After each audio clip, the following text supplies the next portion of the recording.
కొద్ది నిమిషాలు మీరు మీ ఆత్మతో మాట్లాడి మహిమ పొందమని, ప్రతి బిడ్డను బలపరిచి నడిపించి దీవించి సహాయం చేయమని యేసుక్రీస్తు వారి నామములో ఈ ప్రార్థన అడిగి వేడుకుంటున్నాము తండ్రి.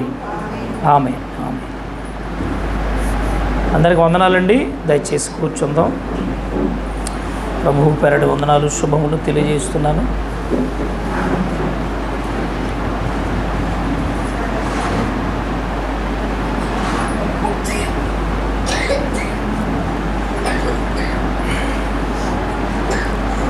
ఓకే, మంచిదండి. దయచేసి మరి గడిచినటువంటి వారంలో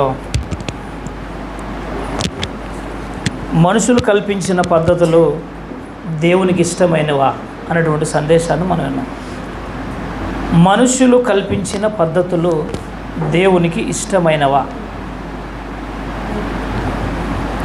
అనేటువంటి సందేశంలో గత వారం కొన్ని మాటలు మనం విన్నాం.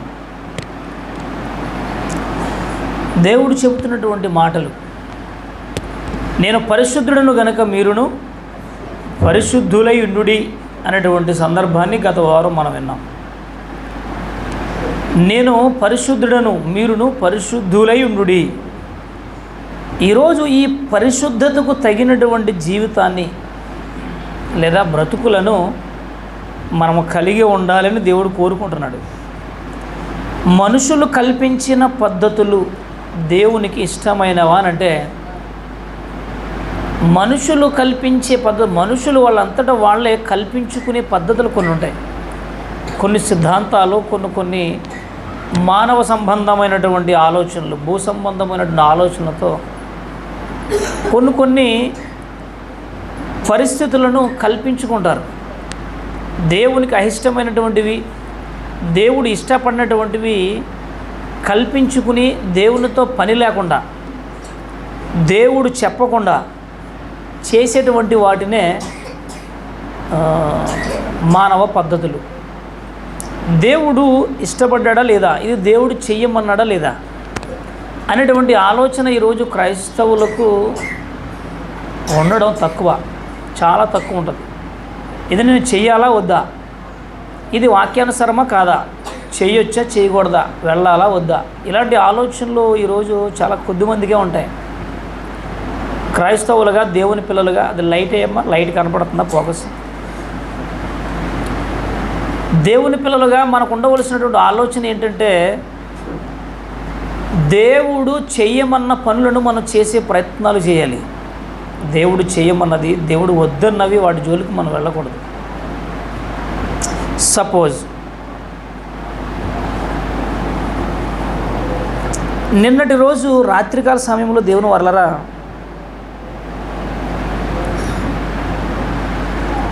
ఇక నిన్న రోజు దాటితే ముహూర్తాలు లేవట. అందుకు ఏం చేశారంటే చాలామంది నిన్న, ఈరోజు లేదా రేపు గృహప్రవేశాలు, ఇల్లు ఓపెనింగ్స్, అదేవిధంగా కొన్ని పెళ్ళిళ్ళు, మ్యారేజెస్ కూడా నిన్నే చేసేసుకున్నారు. కొంతమంది ఈరోజు చేసుకున్నారు. ఈ సిద్ధాంతం ఎక్కడిది అని మనం ఆలోచిస్తే ఇది మనుషులు కల్పించుకున్నది అన్న సంగతి మనం గుర్తుపెట్టుకోవాలి. ఏమంటే ఒకప్పుడు మ్యారేజ్లు చేయాలంటే, పెళ్లి చేయాలంటే ఒక కాలం ఉండేది. మ్యారేజెస్కి, పెళ్ళిళ్ళకు ఒక కాలం ఉండేది. అది ఏ కాలం అంటే వేసవికాలం చేసేవారు. అది అంటే ఏప్రిల్లో స్టార్టింగ్, మార్చ్, ఏప్రిల్, మే. ఇక జూన్ వచ్చిందంటే జూన్లో వర్షాలు స్టార్ట్ అయిపోతాయి కనుక, వర్షాలు ప్రారంభించబడతాయి కనుక వివాహం జరిపించడానికి అక్కడ అనుకూలత ఉండదు కనుక అప్పటికే గాలులు, వర్షాలు ప్రారంభించబడతాయి. అందుకే ఏం చేసేవారంటే మే నెలాఖరులోనే వివాహాలు అనేవి క్లోజ్ చేసేవారు, అప్పటికి ముగించేసుకునేవారు. ఇక తర్వాత వర్షాకాలం ప్రారంభించబడుతుంది కదండి. ఆలోచన చేద్దాం. ఇలా ఎన్నో భూమి మీద మనుషులు కల్పించుకున్నటువంటి పద్ధతులు చాలా ఉన్నాయి. మరి ఈరోజు దేవుని పిల్లలుగా మనం దేన్ని ఫాలో అవుతున్నాం? మన ఫాలోయింగ్ ఇది దేనికి సంబంధించి ఉన్నది? ఈరోజు దేవుడు వీటన్నింటిని చెయ్యమన్నాడా? ఇవి చెయ్యమన్నాడా వద్దన్నాడు అన్నటువంటి సందర్భాలు మనం చాలా కేర్ఫుల్గా ఉండాలి. దేవుని విశ్వాసులుగా దేవుడు ఏదైతే చెప్పారో ఏదైతే చేయమన్నారో దానిని మనం ఫాలో అయ్యే ప్రయత్నాలు కంపల్సరీ చేస్తేనే మనము పరిశుద్ధతలోనికి వెళ్ళగలం. దేవుని యొక్క వాక్యాన్ని ఎప్పుడు కూడా మనం ఫాలో అవుతూ ఉండాలి. దేవుడు ఇది చేయమన్నాడా? ఎస్. ఇది మనుషులు కల్పించింది కాదు కదా? కాదు, దేవుడు చెప్పినదే. ఇక ఈ రోజు లేదా ఈ 2-3 రోజులు ఒకవేళ టైం దాటిపోయింది అనుకోండి, బాబు లైవ్ రన్ అవుతుందా, ఆగిందా? ఒకవేళ దాటిపోయింది అనుకోండి, ఇక ముహూర్తాలు లేవు, ఇక మరలా పెళ్ళిళ్ళు చేసుకోకూడదు, ఇంటిలోనికి దిగకూడదు, గృహప్రవేశాలు ఉండకూడదు అంటున్నారంటే ఇవన్నీ కూడా సిగ్గులేని మాటలు. ఇవి ఇలాగే అంటారు. మరలా 1 రోజులకు మరలా విపరీతమైన పెళ్ళిళ్ళు జరుగుతాయి. అంటే ఎందుకు ఇలాంటి లేనిపోని మాటలు కల్పించుకున్న మాటలు మనుషులు కల్పించుకుని ఆందోళనకరమైనటువంటి పద్ధతులు, దేవునికి అయిష్టమైనటువంటి సిద్ధాంతాలను ఈరోజు ఫాలో అవుతున్నారు చెప్పండి. హైందవులు అంటే వాళ్ళు ఫాలో అవుతారు, వాళ్ళ గ్రంథాలు చెప్పాయి కనుక, వాళ్ళ శాస్త్రాలు చెప్పాయి కనుక వాళ్ళు ఫాలో అవుతున్నారంటే మరి మన పరిస్థితి ఏంటో మనం ఆలోచించాలి. పరిశుద్ధత అనగానే ప్రత్యేకత, నీతి న్యాయములు, యథార్థత, దానికి ఉన్న అర్థం. పరిశుద్ధత అంటే నీతిగా బ్రతకడం, యథార్థంగా ఉండడం, దారి తప్పకుండా ఉండడం. అంటే వాక్యాన్ని మనం మళ్లించే ప్రయత్నాలు చేయకూడదు ఎప్పుడు కూడా. సరే, బైబిల్లోనికి వెళ్ళి ఈరోజు ఈ ధ్యానాంశాన్ని బట్టి కొన్ని మాటలు చూసుకుని మనం త్వరగా ముగించుకుందాం. చూద్దాం. కొలసీలకు రాసిన పత్రిక 2వ అధ్యాయం, కొలసీ పత్రిక 2వ అధ్యాయము 8వ వచనం నుండి మనం ఒకసారి ఆలోచన చేస్తే, గత వారం ఒక సందర్భాన్ని మనం చదువుకున్నాం. దేవుడు అంటున్నాడు, మిమ్ములను నేను అన్యజనులలో నుండి ప్రత్యేకపరిచాను అంటున్నాడు. లోకస్తులలో నుండి మిమ్మల్ని వేరుపరిచాను, అందుకే మిమ్మల్ని పిలుచుకున్నాను అన్న సందర్భాన్ని గత వారం మనం లేవి కాండంలో మనం చూసాం. లేవియ కాండంలో 20వ అధ్యాయము 26వ వచనంలో సందర్భం కనబడి, మిమ్మల్ని నేను ప్రత్యేకపరిచాను. ఎలా ప్రత్యేకపరిచాడు ఆ మాట చూసుకుని ఇక్కడికి వద్దాం. ఒకసారి చూడండి. లేవి కాండము 20వ అధ్యాయము 26వ వచనంలో ఏముంది? దేవుడు మనకు చెప్పగానే చెబుతూ ఉన్నాడు. చెప్పినప్పుడు దాన్ని జాగ్రత్తగా మనం విని అనుసరిస్తే మనము పరిశుద్ధులుగా తీర్చబడతాం దేవుని వల్లరా. లేవియ కాండము 20వ అధ్యాయము 26వ వచనం చూడండి. లేవియ కాండము 20వ అధ్యాయము 26వ వచనం, యెహోవా అను నేను పరిశుద్ధుడను, మీరు నా వారై ఉండునట్లు అన్యజనులలో నుండి మిమ్మల్ని ఏం చేశానంటే, నేను మిమ్మల్ని వేరుపరిచేసాను కదా, మిమ్మల్ని ప్రత్యేకపరిచాను కదా, ఇంకా మీరు వారిని ఫాలో అవుతారు ఎందుకు? ఇంకా వారిని మీరు వారి సిద్ధాంతాలు, వారి యొక్క మనుషులు కల్పించిన పద్ధతులతో మీకు పని ఏంటి అని అడుగుతున్నాడు. మీరు ఒకనాడు మనము అన్యులేమే, ఒకనాడు మనం లోకస్తులమే, ఒకనాడు మనం చీకట్లో ఉన్నవాళ్ళమే, ఒకనాడు మనం ఆలోచన లేని అజ్ఞాన దశలో ఉన్నటువంటి మనము, దేవుడు మనల్ని ఏం చేశాడు తెలుసా? వేరుపరిచాడట. ప్రత్యేకపరిచాడు. మరి ప్రత్యేకపరిచిన తర్వాత కూడా ఎందుకంటే మనం ఇంకా లోకాన్ని ఫాలో అవుతూ ఉన్నాం, ఇంకా ఎందుకు మనం ఫాలో అవుతున్నాం? ఈ సందర్భాన్ని అపోస్తలుడైన పౌలు గారు నొక్కి ఒక్కాణించి మరి చెబుతున్నాడు. కొలసీలకు రాసిన పత్రిక 2వ అధ్యాయములో చూద్దాం అన్నమాట. దేవుడు మనల్ని ఏం చేశాడంటే ప్రత్యేకపరిచాడు, వేరుపరిచాడు. అవునండి, మనం ఏదైనా ఒక వస్తువులు తీసుకున్నప్పుడు మార్కెట్కి వెళ్ళినప్పుడు కొన్ని వస్తువులను మనం ఎంచుకుంటాం. అందులో మనకు నచ్చినటువంటి వాటిని తీసుకుంటాం, మిగిలినటువంటి వాటిని ఏం చేస్తామంటే వేరుపరుస్తాం. వేరుపరచడం అంటే దాన్ని పక్కన పెడతాం. పక్కన పెట్టామంటే అది మనకు నచ్చలేదన్నమాట. మనకు నచ్చినటువంటి వాటినే మనం ఎన్నుకుంటాం, వాటినే మనం కొనుక్కొని తీసుకుంటాం. కానీ ఎప్పుడైతే మనకు నచ్చనిది పక్కన పెట్టామో ఇక దాని జోలికి వెళ్ళాం, దాన్ని కొనుక్కోం మనం, లేదా దాన్ని తీసుకుని తెచ్చుకోం. అలాగే దేవుడు అంటున్నాడు, మీరు అన్యజనులలో నుంచి మిమ్మల్ని ఏం చేశాను? వేరుపరిచాను. ఇక వేరుపరిచిన తర్వాత మనం మరలా ప్రత్యేకతలో ఉండాలి తప్ప వేరుగా ఉండడానికి వీల్లేదు. వేరుపరిచేసాడు దేవుడు మనల్ని. కొలసీలకు రాసిన పత్రిక 2వ అధ్యాయము 8వ వచనంలో ఏముందో చూడండి. ఆయనను అనుసరింపక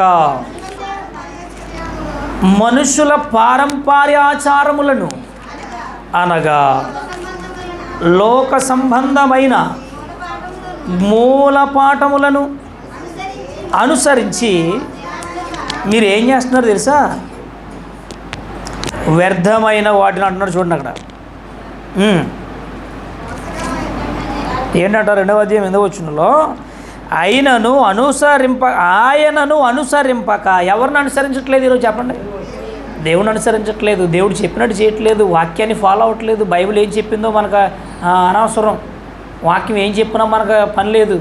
కానీ మనుషులు పారంపర్య ఆచారములు అంటే పితరుల ఆచారాలు, మా తాత చేశాడు, మా నాయనమ్మ చేసింది, మా తల్లిదండ్రులు చేశారు, మా తాత ముత్తాతలు చేశారు, మేము కూడా దాన్నే ఫాలో అవుతాం అనే స్థితిలోనే ఈరోజు నమ్ముకున్నటువంటి వారు, అంటే క్రైస్తవంలోనికి వచ్చి బాప్తిసం తీసుకున్నటువంటి వారు పరిస్థితి అది. అందుకే ఈ టాపిక్ చెప్పవలసి వచ్చింది. ఈరోజు పరిశుద్ధత అంటే ఊరకన వచ్చేది కాదది. నువ్వు ప్రత్యేకపరచబడాలి, వేరుపరచబడాలి. లోక పద్ధతులతో మనకు పనేంటి చెప్పండి? ఇప్పుడు ముహూర్తాలు అయిపోయి అంటే ఇంక పెళ్ళిళ్ళు చేసుకోరా? లేదా ఇక టైం అయిపోయిందంటే ఇక టైం లేదా? ఎందుకు ఈరోజు మనం ఇలా ఫాలో అవుతున్నామో దయచేసి మీరు జాగ్రత్తగా ఆలోచించాలి. సిద్ధాంతాలు, మనుషులు కల్పించిన పద్ధతులు మనుషుల యొక్క పద్ధతులు వేరుగా ఉంటాయి, పడికట్టులు వేరుగా ఉంటాయి, వాళ్ళ విధి విధానాలు వేరుగా ఉంటాయి. ఎలా ఉంటాయనంటే శరీర సంబంధమైన, అందుకంటున్నాడు శరీర సంబంధులు శరీరానుసారమైన మనసు కలిగిన వారు ఎలా ఉంటారట? శరీర విషయాల ఉంది మనసు ఉంచెదరు. ఆత్మానుసరులు ఆత్మ సంబంధమైనటువంటి వాటి మీదే మనసుంచుదురు. మనం శరీర సంబంధులు కాదుగా. మరి మనం ఎవరం అంటే ఆత్మ సంబంధులము కనుక ఆత్మ సంబంధాలు విషయాల మీద మనం ఏం చేయాలి తెలుసా? మనసు పెట్టాలి. చాలామంది అంటారు ఈరోజు మంచి రోజు కాదండి. ఏమైంది ఈరోజు? మనం ఈ సందేశాలు మీకు చాలాసార్లు చెప్పాను నేను. ఏమైంది ఈరోజు? కుళ్ళిపోయిందా? పాడైపోయిందా? పుచ్చిపోయిందా? ఇరిగిపోయిందా? ఏమైపోయింది చెప్పండి? రోజు ఏమైంది? రోజు ఏం చేసింది నిన్ను? ఈ నెల మంచిది కాదు, ఈ సంవత్సరం మంచిది కాదు అంటే మంచిది కాకుండానే దేవుడు మనకు అనుగ్రహించాడంటారా? ఈరోజు దేవుణ్ణి ఏలు పెట్టి చూపిస్తున్న దౌర్భాగ్య పరిస్థితి ఈరోజు మానవ సమాజానికి. ఏది మంచిది కాదు చెప్పండి?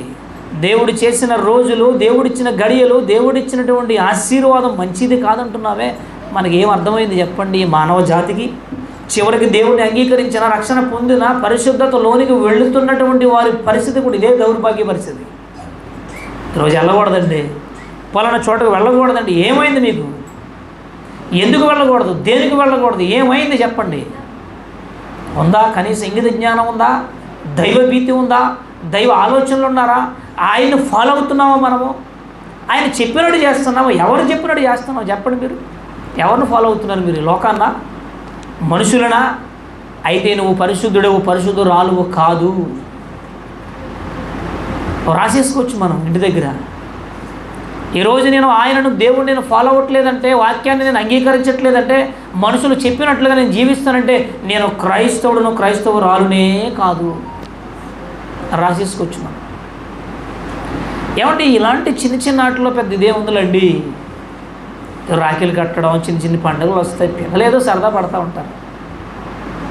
దానికి తప్పే ఉంది? ఇదే కదా మనం సర్దుకునేది, సరిపెట్టుకునేది, సమర్థించుకునేది.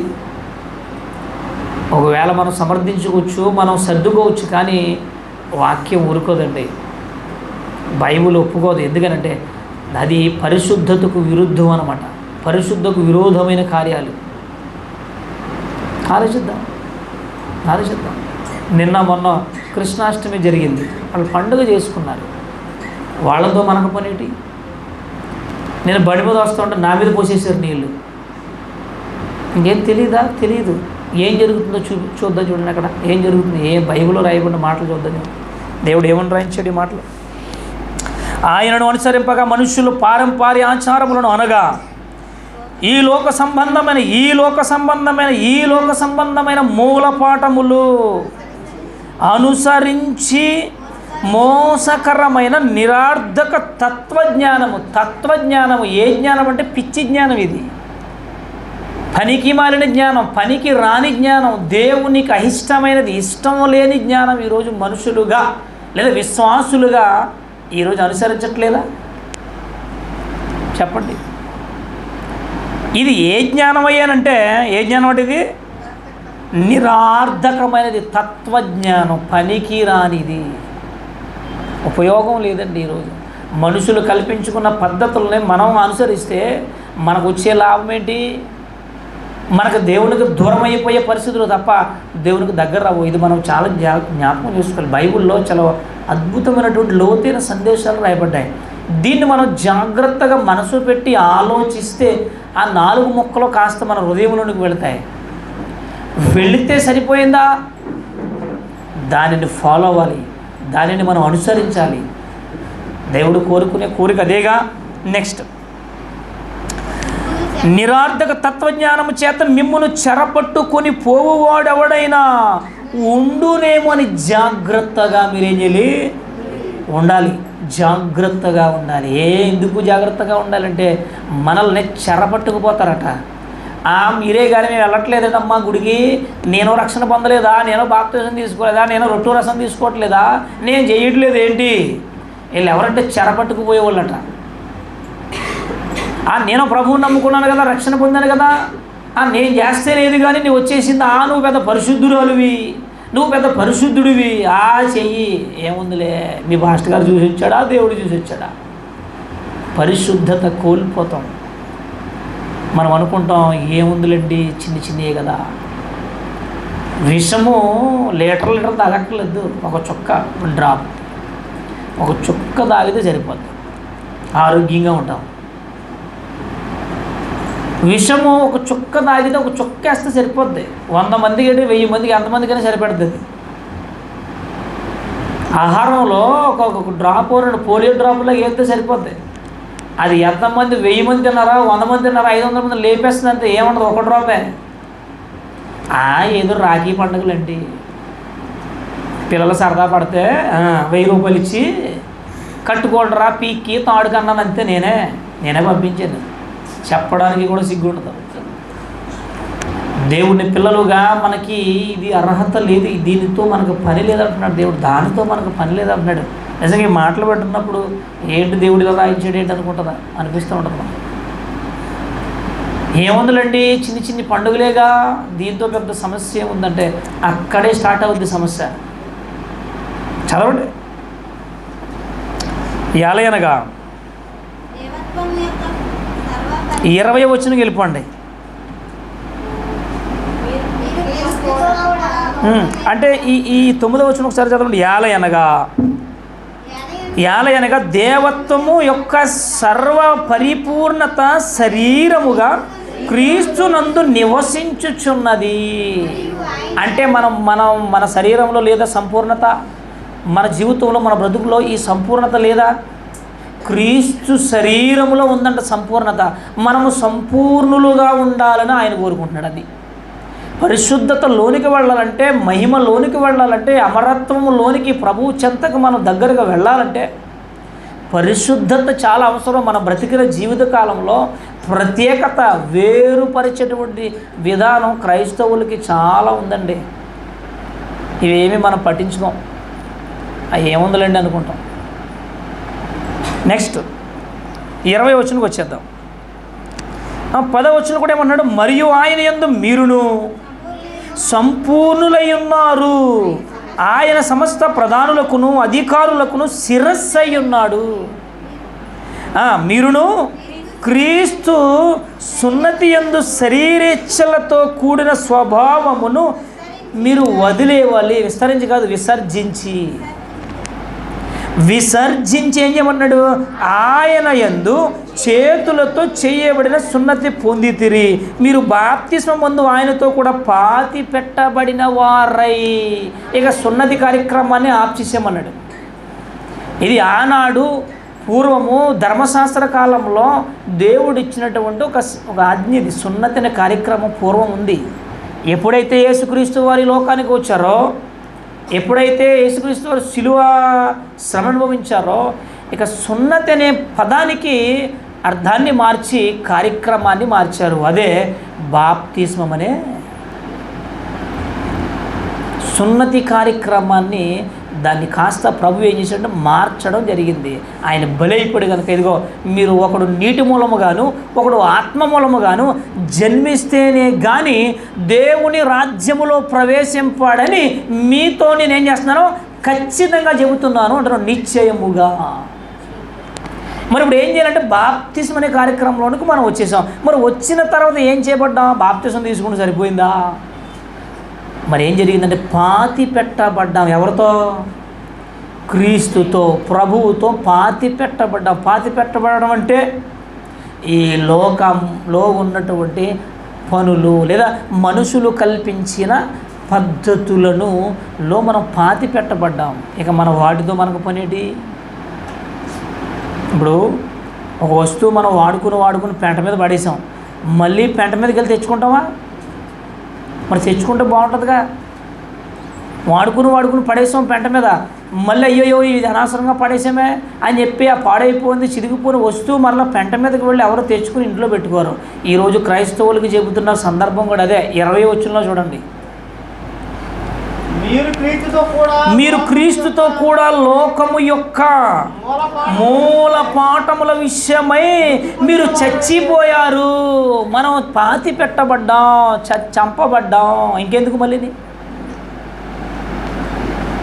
ఏమండి, ఇప్పుడు ఈ లోకములో ఉన్నటువంటి మూల పాఠములలో ఏం చెప్పడమట? మృతి పొందిన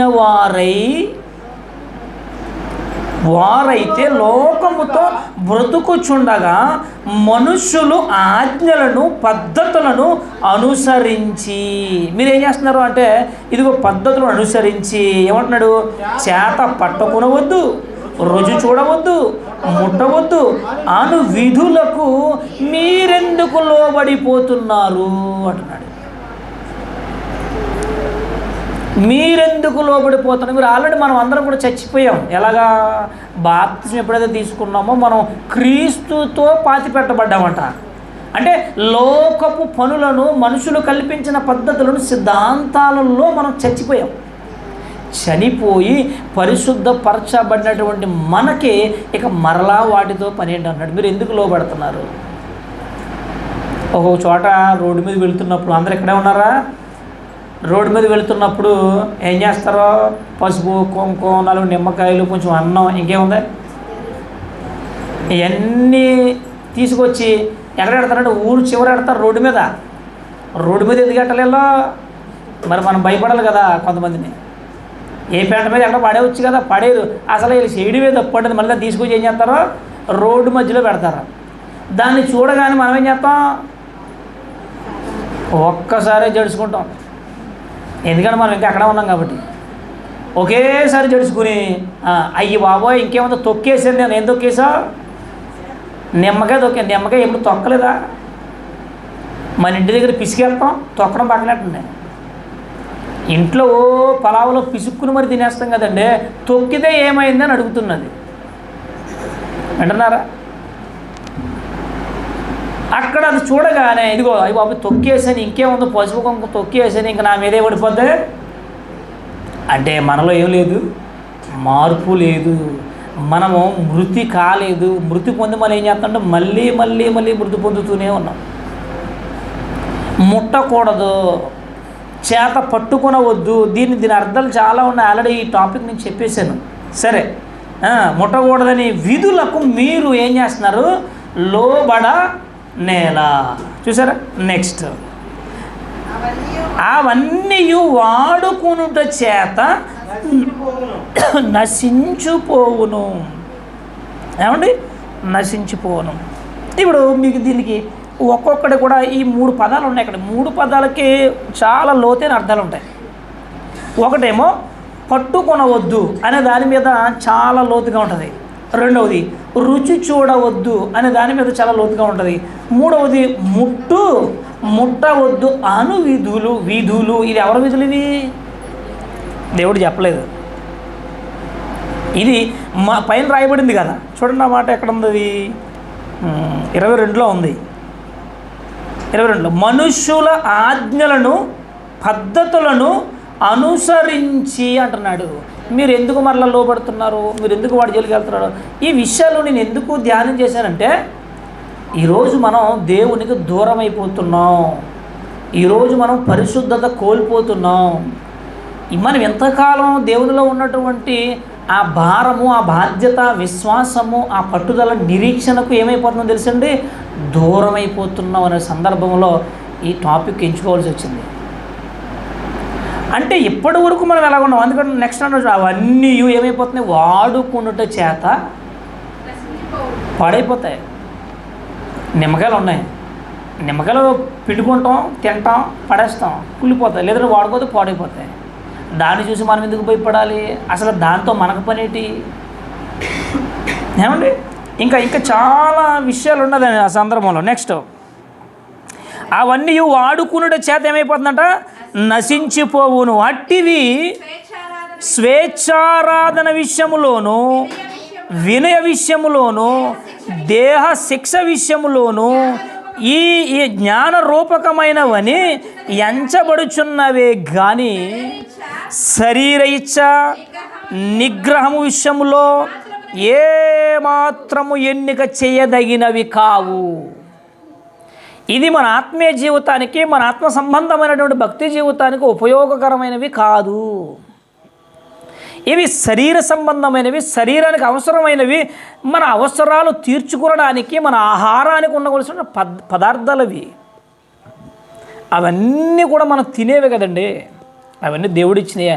మరలా వాటిలో మనం ఎందుకు దీనికి భయపడి దాన్ని చూసి జడుచుకుని, ఏమండి, దాన్ని మరలా వేరే వెర్షన్లో మనం ఎందుకు చూడాలి? ఇక్కడ క్లారిటీగా ఉంది, క్లియర్గా ఉంది. ఇక్కడ అవన్నీ కూడా శరీర సంబంధమైనవి, ఇవి ఆత్మకు సంబంధమైనవి కావు అని చెప్పబడింది కదా. మరెందుకు మీరు మరలా వాటికి లోబడనేలా అని రాయబడింది? మనం ఎందుకు లోబడాలి? ఎందుకు మనం తినే వస్తువులకి కోసం చూసి మనం ఎందుకు భయపడాలి? ఆలోచిద్దాం దేవుని వల్ల. ఈ సందర్భాన్ని మనం ధ్యానం చేసినప్పుడు చాలా చక్కటి మాటలు ఇక్కడ రాయబడ్డాయండి. అందుకే మాటలు మాట్లాడుతూ ఏమన్నాడు తెలుసా, శరీరేచ్ఛ నిగ్రహ విషయంలో ఏమాత్రము ఎన్నిక చేయతగినవి కావు. అక్కడ నెక్స్ట్ 3వ అధ్యాయంలో అంటున్నాడు, మీరు క్రీస్తుతో కూడా లేపబడిన వారైతే మీరు పైన వాటిని వెతుక్కోండి. భూ సంబంధమైన వాటి కోసం ఎందుకు మనం భయపడి ఆందోళన చెంది మన ఆత్మీయ జీవితాన్ని ఎందుకు మనం పాడు చేసుకోవాలి? మీరంతకీ భయపడాలంటే, మీరంతకీ మీరేమైనా వెతుక్కోవాలంటే అవి పరలోకమందు ఉన్నాయి, పైన వాటి మీరు ఏం చేయాలి తెలిసి మీరు మనసు పెట్టుకోండి. ఎందుకు భూ సంబంధమైనటువంటి మనుషులు కల్పించిన సిద్ధాంతాలు, పద్ధతులు మనం ఎందుకు ఫాలో అవ్వాలి? ఎందుకు మనం పరిశుద్ధతను కోల్పోవాలి? ఎందుకు మనం నీతిని కోల్పోవాలి? దేవుడు అంటున్నాడు, నేను పరిశుద్ధుడును గనుక మీరు పరిశుద్ధులు ఉండాలి. నా కోరికదే. మీరు పరిశుద్ధతలోనికి వెళ్ళాలి. మీరు నిర్దోషులుగా ఉండాలి, నిష్కలంకులుగా ఉండాలి. మీలో మచ్చైనను, ముడతైనను, డాగైనను మీలో నాకు కలంకమైనను కనిపించరాదు అంటున్నాడు. మీరు నా ముందు నిలబడినప్పుడు, ఇదిగో న్యాయ విమర్శలో నిలబడినప్పుడు మీలో మచ్చైనను, డాగైనను, కల్ముషమైనను, అపరిశుద్ధతైనను మీరు నిర్దోషులుగా ఎలా ఉండాలి? మీరు నిందలుగా ఉండకూడదు, అనిందులుగా ఉండాలి. మీలో ఎందుకు మీరు ఈ పద్ధతులు మీరు ఫాలో అవుతున్నారని బైబిల్ చాలా ఖచ్చితంగా చెప్పిందండి. మనం అనుకుంటాం ఆ చిన్నయే కదా అనుకుంటాం, ఏముందిలే చిన్న, దీనికి కూడా పెద్ద రాద్ధాంతం ఎందుకు, దీంతో మనం గొడవలు ఎందుకు అనుకుంటాం. లేదు, పరిశుద్ధతను పోగొట్టేవి ఇవేనండి. మనిషిని పరిశుద్ధతలో నుండి, ఆత్మీయ జీవితంలో నుండి, దేవుని నుండి దూరం చేసేటువంటి ఇవే మనల్ని చిన్న ఈ పద్ధతులు. ఇంకో మాట చూద్దాం చూడండి, ఎఫెసీయులకు రాసిన పత్రిక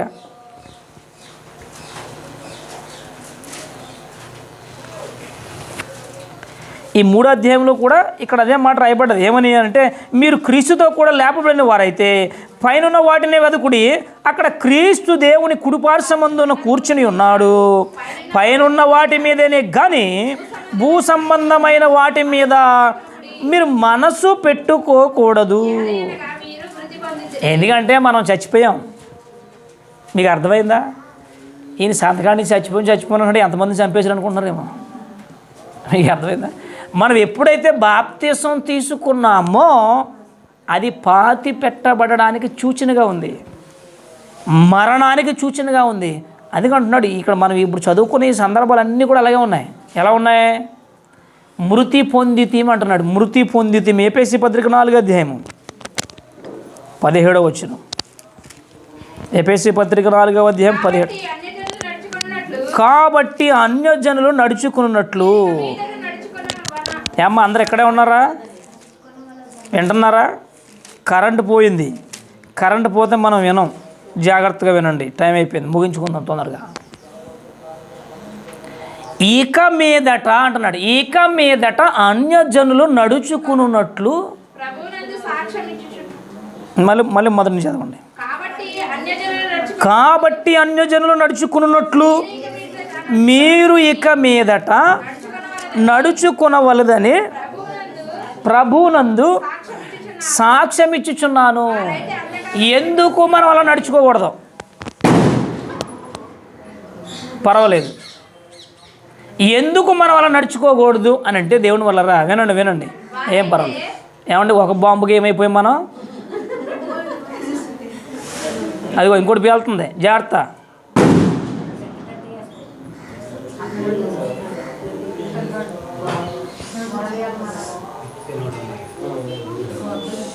సరే ఒక బాంబుకి మనం ఏమైపోయాం? గందరగోళం చేసేసాం. రెండో బాంబుకి గందరగోళం. ఇంక ఇలా సాయంత్రం వరకు వేస్తే అదన్నమాట. దానికి ఎంత గందరగోళం అయిపోతే భూమి ఒకసారి ఆగిపోయింది అనుకోండి. సరే వినండి, ముగించుకుందాం, టైం అయిపోయింది. ఈరోజు మరో కార్యక్రమం ఉంది. రైట్. ఏమండి, ఇక మీదట అంటున్నాడు. అంటే ఇప్పటి వరకు మనం చేసాం. ఇప్పటి వరకు మనం లోకంలోనే ఉన్నాం కనుక, మనం ప్రభువులోనికి రాలేదు కనుక వారితో పాటు మనం చేసాం. చీకటిలో ఉన్నాం, అజ్ఞానులుగా ఉన్నాం. ఇక మీదట అంటున్నాడు. మనం ఎప్పుడైతే ప్రభువులోనికి వచ్చేసామో, రక్షణలోనికి వచ్చేసామో, ఇక మీదట వారైతే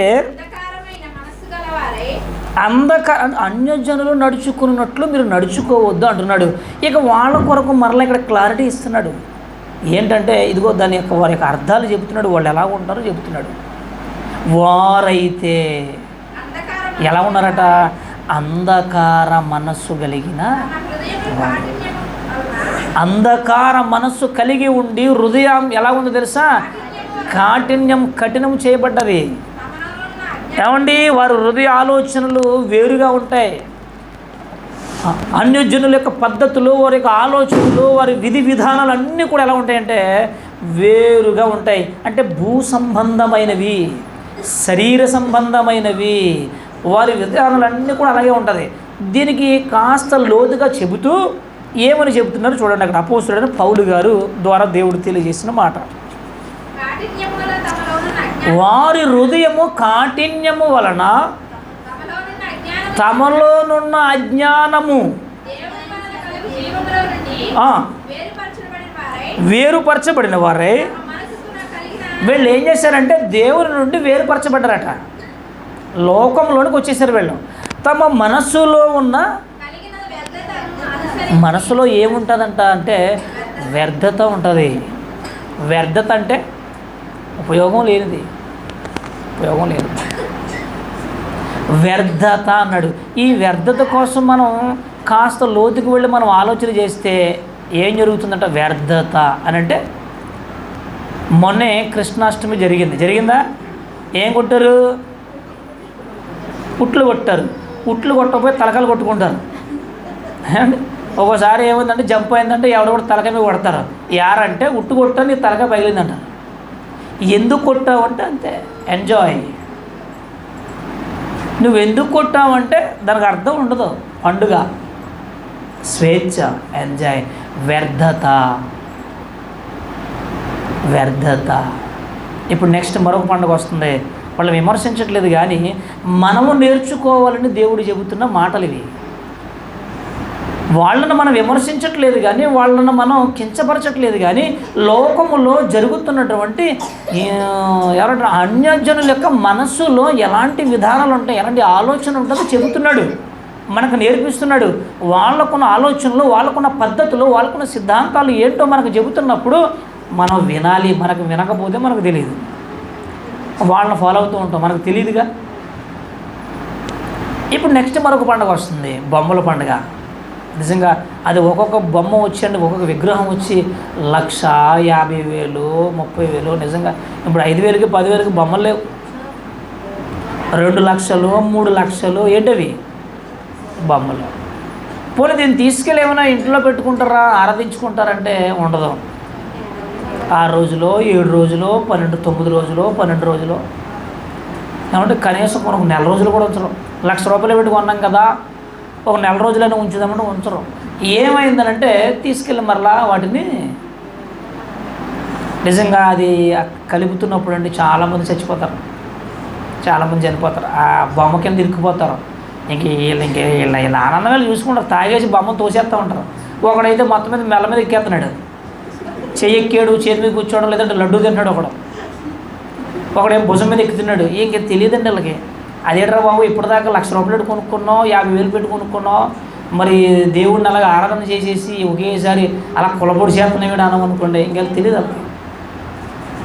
నిజంగా ఇలా ఎన్నో ప్రమాదాలు, ఎన్నో మనం వార్తలు వింటూ ఉన్నాం. ఇదిగో ఆ విగ్రహం కింద పడి 3 గల్లంతయ్యారు. ఇంకెలా ఉంటారు, కిందే ఉంటారు వాళ్ళు. ఇదిగో పలానా చోట తీసుకుని వెళుతుంటుండగా ట్రాక్టర్ మీద పైన కరెంటు తీగలు తగిలి 3 అక్కడికక్కడే మాడిపోయి కాకిలాగా మారిపోయారు. ఏంటంటే డబ్బులు పెట్టి కొనుక్కున్నావు కదా, నువ్వు కొనుక్కొని నువ్వు ఆరాధించాలి కదా. నువ్వు కొనుక్కొని దాని యొక్క నియమాలు ఏం చేస్తుంది చెప్పండి ఈ లోకం, మీరు ఆలోచించండి. లక్షలు పెట్టి కొనుక్కొని నువ్వు కొన్ని రోజులు దాచుకుని మరలా దాన్ని తొక్కుతూ, ఏమండి తన్నుతూ, కొడుతూ, దొల్లేస్తూ, రంగులు వేసుకుని తీసుకెళ్ళి ముంచేసావు. ఏమైంది దీనివల్ల? నీకు ఏంటి ఒరిగేది ఏంటి?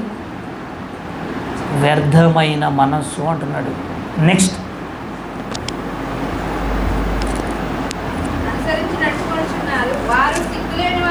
అందరూ తీయాలి, ఈ మాట తీయాలి. ఎఫెసీ పత్రిక 4:17 వచ్చిన నానా విధమైన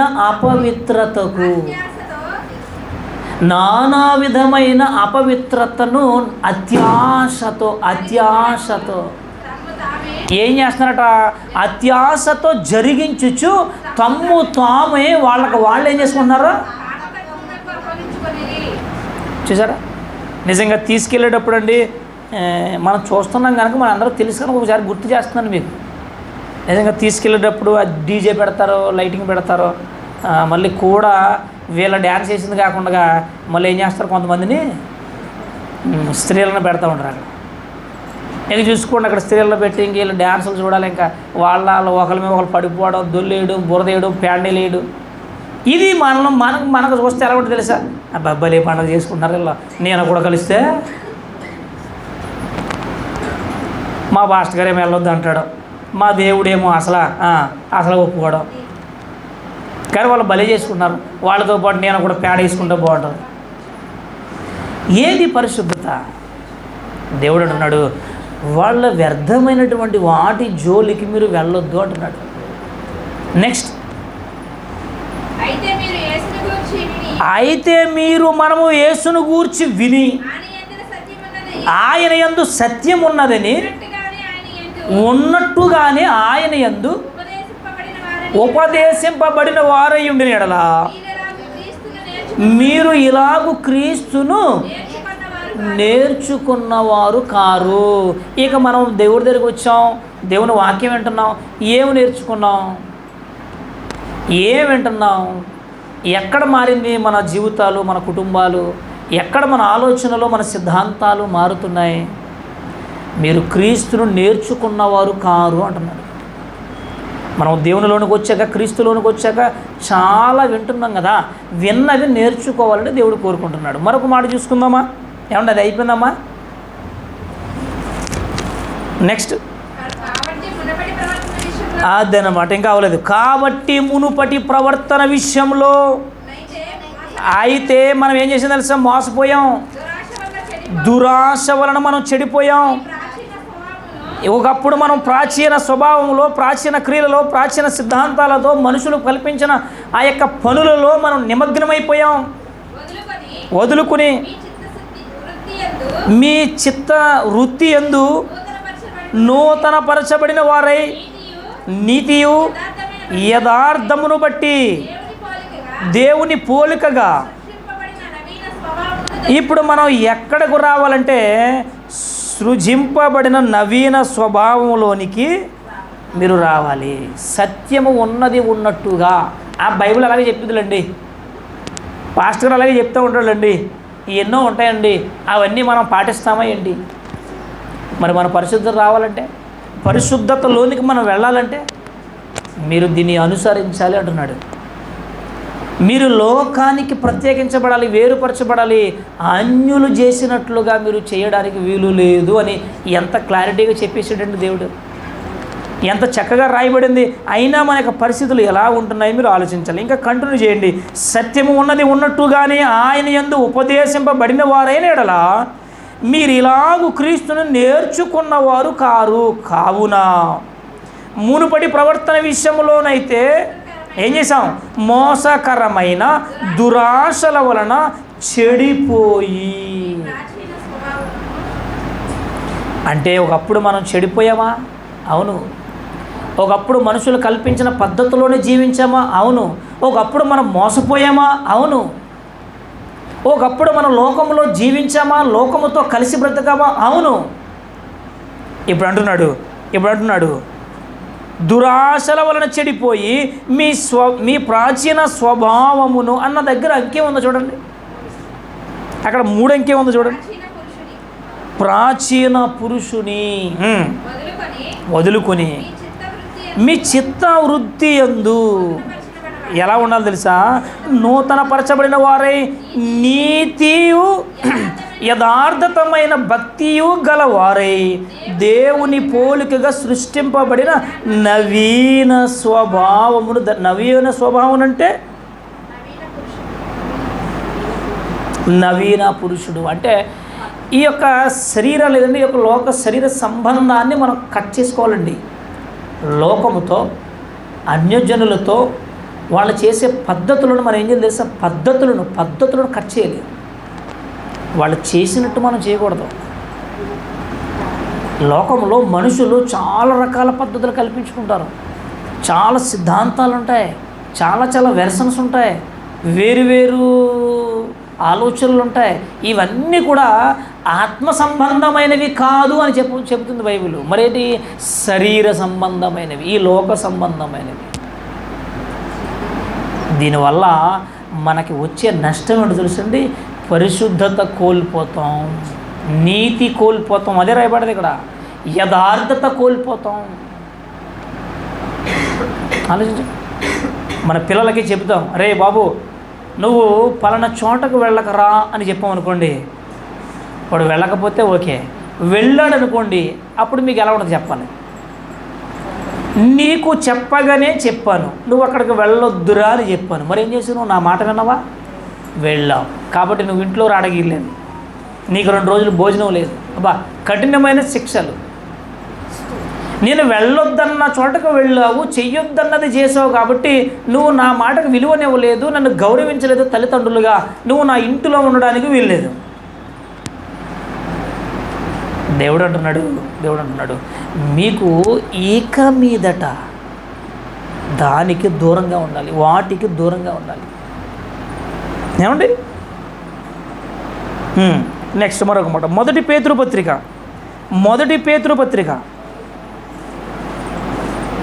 4వ అధ్యాయం 1వ వచనం.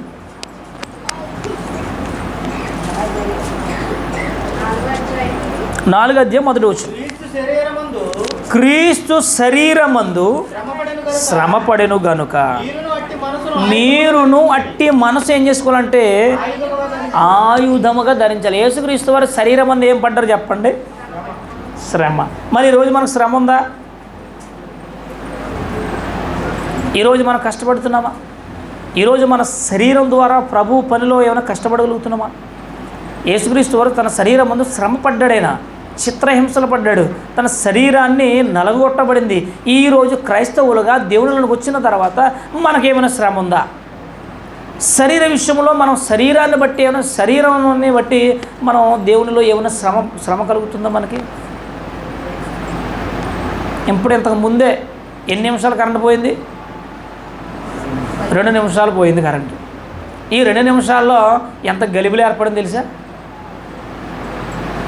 అంటే చెమట పడితే శరీరానికి ఏముంది? ఒప్పుకోం మనం. ఎక్కువసేపు కూర్చోలేము, ఎక్కువసేపు నిలబడలేము. ప్రార్థన చేసుకుంటాం, నిలబడండి అమ్మ అంటాం, ఇంకా కూర్చోమనం అప్పుడే కూర్చుని పోతాం. ఇంకొంతమంది అయితే లేగరు. ప్రార్థన చేద్దాం నిలబడండి అమ్మంటే ఏముందిలే వాళ్ళు నిలబడతారు, తర్వాత కూర్చుంటారు. ఏముంది చెప్పండి? శరీరం ముందు శ్రమ. ఏమైనా కష్టపడుతున్నావా ప్రభు విషయంలో? అందుకే చెప్పండి, మాట చూద్దాం. నెక్స్ట్,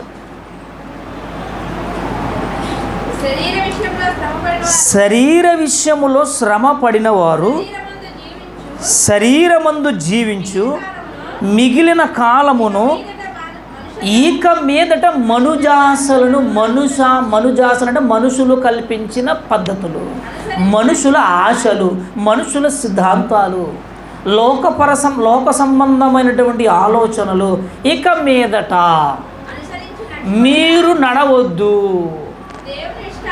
అనుసరించి నడుచుకునక దేవుని ఇష్టానుసారంగా మీరు ఏం చేయాలి? నడుచుకున్నట్లు. ఇక పాపముతో మీకు జోలి ఏంటి? మీకు దాంతో పని ఏంటి? వాటి జోలికి మీరు ఎందుకు వెళ్తున్నారు అని అడుగుతున్నారు. మిగిలిన జీవించిన కాలం చాలు, వదిలేయండి.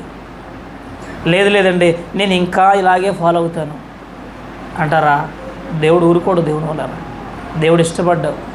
మన టైటిల్ అదే, మనుషులు కల్పించిన పద్ధతులు దేవునికి ఇష్టమైనవా? దేవుడు ఇష్టపడ్డావు. ఇక దేవుడు ఇష్టపడకపోతే దేవుడు మనల్ని ఎలా దీవిస్తాడు? మనం ఎలా పరిశుద్ధిలోనికి వెళ్తాం? మనం ఎలా నీతిమంతులుగా తీర్చబడతాం? నీతి యథార్థత లేనప్పుడు మనం ఎలా దేవుళ్ళు ఉండగలం చెప్పండి?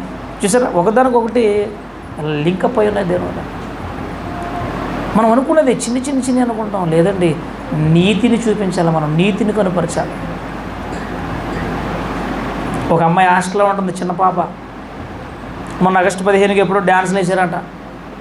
వాళ్ళ అమ్మ ఫోన్ చేసి చెబుతుంది, ఇదిగో నువ్వు కనుక డ్యాన్స్లు వేసినట్టు తెలిసిందా నాకు హాస్టల్లో తొక్క తీసేస్తాను. ఫోన్ చేసింది వాళ్ళ అమ్మాయికి. హాస్టల్లో చదువుకుంటుంది ఆ పాప, చిన్న పాపే, 11 సంవత్సరాలు ఉంటాయి, 12 సంవత్సరాలు. నువ్వు హాస్టల్లో కనుక స్టేజ్లు ఎక్కి డ్యాన్స్లు వేసినట్టు తెలిసిందా నాకు, నేను వస్తా హాస్టల్కి, తొక్క తీసేస్తాను నీకు అని చెప్పింది. డాన్సులు ఏంటి నీకు? మనం ఎవరు? నీ కుప్పగొంతులేంటి? నీ డ్యాన్సులు ఏంటి? నీ బ్రతుకేంటి? నీ ఎవరు ఏంటి? నీ గోలేంటి? నీ ఎల్లరేంటి? నీ పద్ధతులేంటి? ఎవరైనా ఉన్నారా నీతిమంతులు? ఎవరైనా నిలబడ్డారా యథార్థతలో? సత్యానికి నిలబడ్డారా? ఆలోచన చేద్దాం. ఏమండి, క్రైస్తవ్యం అంటేనే ప్రత్యేకత. క్రైస్తవ్యం అంటేనే దేవుని వల్ల ఒక పరిశుద్ధత. క్రైస్తవ్యం అంటేనే నీతికి నిలయం. అది అందుకే దేవునికి ఒక పేరు ఉంది. ఏ పేరు? ఆయన ఆలోచనకర్త, ఆశ్చర్యకరుడు. ఇంక రాదు మనకి. నిత్యుడకు తండ్రి, బలవంతుడైన దేవుడు, సమాధానానికి అధిపతి. గొడవలు పెట్టుకునేవాడు కాదు, ఎదటోళ్ళతో గొడవలు పెట్టుకుని ఎదటోళ్ళని కించపరిచాడు కాదు. సమాధానానికి లీడర్ అయిన, సమాధానపరిచేవాడు మన దేవుడు, ఐక్యపరిచేవాడు మన దేవుడు, శాంతి సమాధానాన్నిచ్చే దేవుడు, గొడవలు పెట్టేవాడు కాదు. మనం ఈ మాటలో ఈ టాపిక్ వింటున్నప్పుడు హైందవులు కానీ మనం కానీ విన్నప్పుడు ఎలా ఉంటుందంటే, అంటే దేవుడికి ఎంత కుళ్ళు ఉందా? మనం ఆనందంగా ఉంటే ఆయనకు బాధ ఏంటి? మనం పండుగ చేసుకుంటే ఆయనకు బాధ ఏంటి? అంతేగా. ఇది దెయ్యపు ఆలోచన. స్కూల్లో టీచర్ సరిగా స్టడీ చెప్పకపోతే, వాడు కొట్టకపోతే వాడికి రాదు, వాడు ఏమీ నేర్చుకోలేడు. కొట్టాలి, గద్దించాలి. దేవుడు మనకు అదే చేస్తున్నాడు తన వాక్కు ద్వారా. వాక్యం ద్వారా. ఇంకో మాట చూసుకుందామా? ఇంకో మాట చూద్దాం. అపోస్తుల కార్యాలు 28వ అధ్యాయం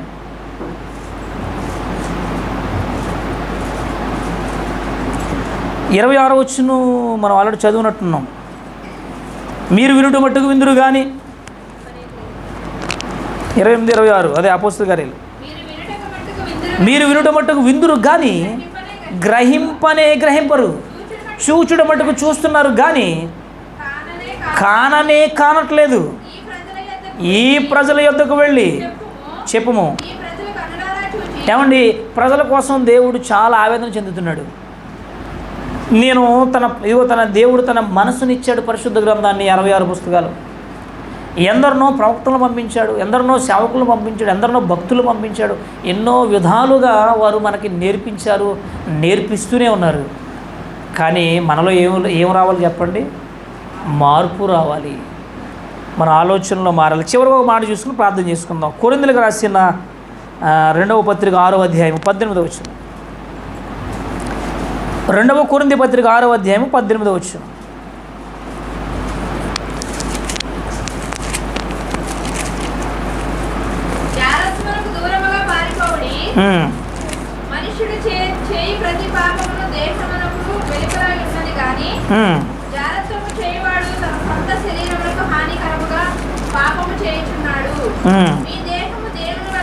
మీ దేహము దేవుని వలన కలిగిన మీకు అనుగ్రహింపబడి మీలోనున్న పరిశుద్ధాత్మకు ఏమైనది? ఆలయం ఉన్నది. మీరు ఎవరు అని అంటే మీరు పరిశుద్ధులు. ఎందుకు అని అంటే మనలో పరిశుద్ధాత్ముడు ఉన్నాడు.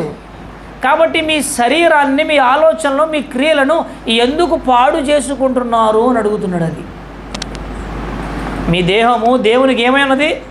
ఆలయమై ఉన్నది. అది పరిశుద్ధాత్మకు నిలయంగా ఉన్నటువంటి ఈ పరిశుద్ధమైనటువంటి దేహాన్ని మనం ఎందుకు పాడు చేయాలి? కొలసీలకు రాసిన పత్రిక 3వ అధ్యాయం 16వ వచనం.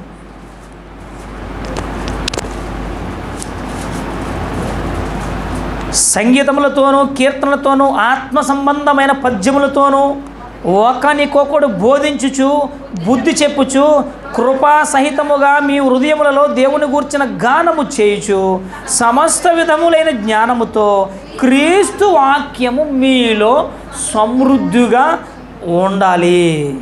ఎందుకు ఉండాలి?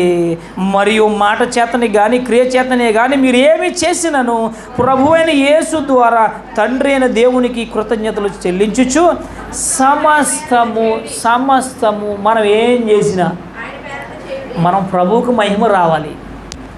రాఖీ కట్టాం, ఎవరికి మహిమ? పండుగ చేసాం, ఎవరికి మహిమ?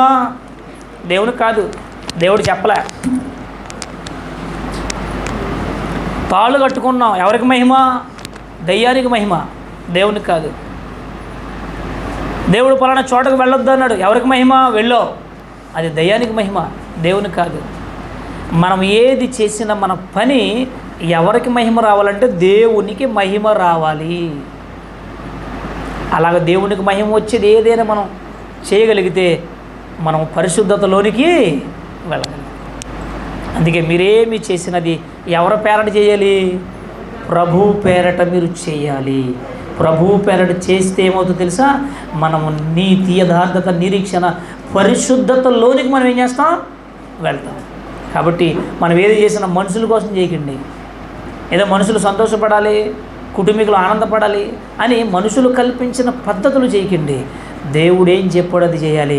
మనం ఏది చేసినా ప్రభు పేరట, ప్రభు నిమిత్తం, ప్రభు కొరకే చేయాలి. దేవునికే సమస్త మహిమ, ఘనత, ప్రభావములు ఆయనకే చెల్లాలి. ప్రార్థన చేసుకుందాం. తలవంచండి. సర్వోన్నతుడా, జీవాధిపతి, మీకు వందనాలు. కృపగలిగిన దైవమా, మీకు వందనాలు, స్తోత్రం. ఎంతవరకు మీ వాక్యం ద్వారా కొద్ది నిమిషాలు మీరు మాట్లాడారు. నేను పరిశుద్ధుడును కనుక మీరును పరిశుద్ధులయుడని మీ వాక్యము సెలవిచ్చిన రీతిగా మేము మనుషులు కల్పించిన పద్ధతుల జోలికి వెళ్లకుండా లోకాచార, లోక సిద్ధాంతాలు, లోకంలో ఉన్నటువంటి ఇవి వ్యర్థమైనటువంటి వాటిని, నిరర్ధకమైనటువంటి వాటిని మేము అనుసరించక సత్యమైనటువంటి మీ వాక్యాన్ని, మీ మాటలను, మనుషులను బ్రతికించే మీ మాటలను, మమ్మలను జీవింపజేసే మీ మాటలను, మమ్మలను పరిశుద్ధతలోనికి తీసుకువెళ్ళే మీ మాటలను మమ్మలను ప్రభువా మీ యొక్క పరిశుద్ధతలోనికి, మీ మహిమ లోకంలోనికి తీసుకువెళ్ళే మీ మాటలను మేము విని గ్రహించి వాటి ద్వారా నడుచుకోగలిగి మా కుటుంబాలు మేము కట్టుకుని మీలో ప్రత్యేకత కలిగి ఇదిగో మేము పరిశుద్ధత కలిగి జీవించే జీవితాలు ప్రతి బిడ్డకు దయచేయమని వేడుకుంటూ చెప్పబడిన మాటలు ఫలింపచేయమని యేసుక్రీస్తు వారి నామములో ప్రార్థించడి వేడుకుంటున్నాము తండ్రి.